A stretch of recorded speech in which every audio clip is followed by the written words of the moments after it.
dan Putra dan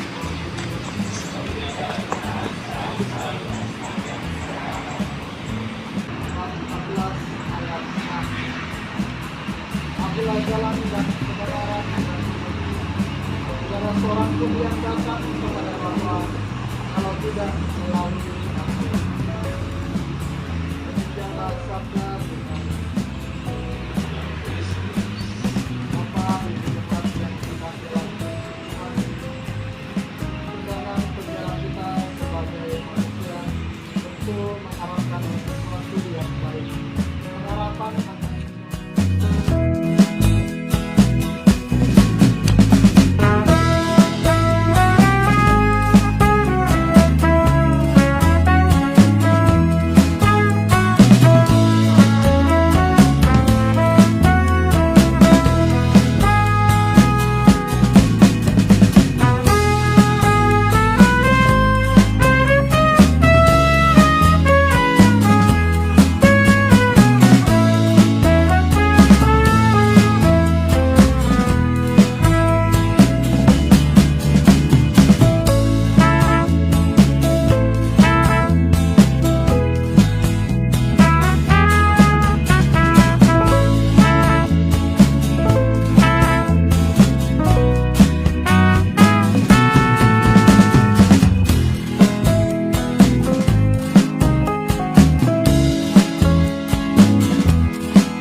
gitu ya, makanya kemarin ketangkap gue.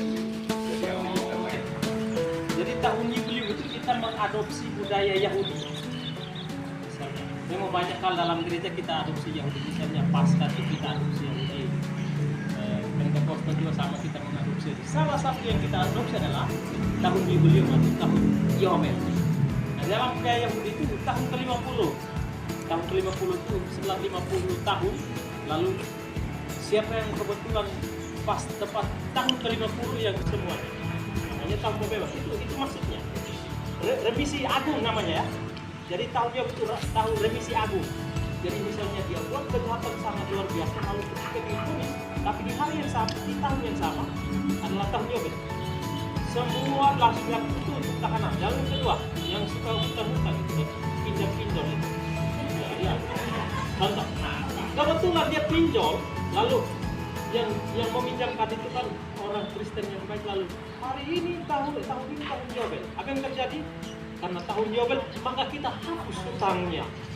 Nah, itulah kekasan dari tahun Yubileu. Nah kemudian Yubileu, makanya setiap Yubileu agung yang kita lewati sudah tahun 2000 untuk memulai Yubileu tahun milenium ketiga, lalu Yubileu khusus tahun 2015 untuk kerahiman, dan tahun ini tahun 2025 itu Yubileu untuk memulai perjalanan darat. Jadi dalam perjalanan itu harus melewati pintu. Makanya Yesus bilang apa? Akulah pintu menuju Bapa. Selain Yesus itu pintu, setelah jalan kebenaran dan hidup. Yang saya jelaskan bahwa orang harus suci karena apa?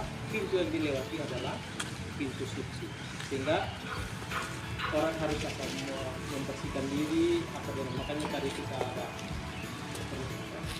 percik air suci yang kita masuk ke pintu. Nah, itu maksudnya.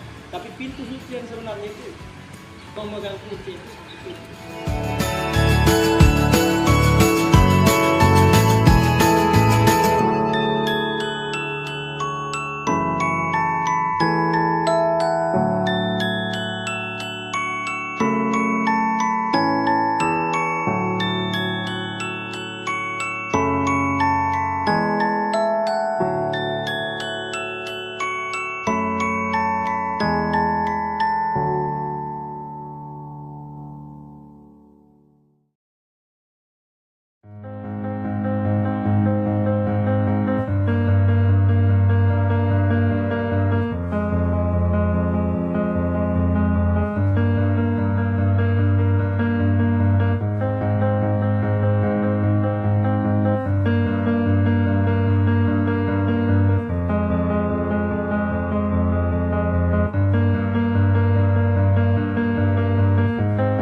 dan yang baru tidak boleh bercampur, tetapi tetap dijaga.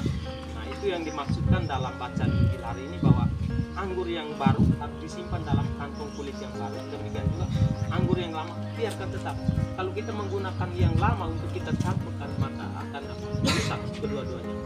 Sehingga kita berziarah ini untuk apa? Untuk merenungkan bahwa kita sedang menghidupi apa yang menjadi semangat dari spiritualitas perjanjian baru. Memang kita perjanjian lama itu ada untuk apa? Sebagai pemenuhan dalam diri Yesus yang sudah ada, sehingga kita tidak lagi terikat dengan apa yang terjadi dalam perjanjian lama. Mari kita akan Santa Maria Bunda Allah, Santa Maria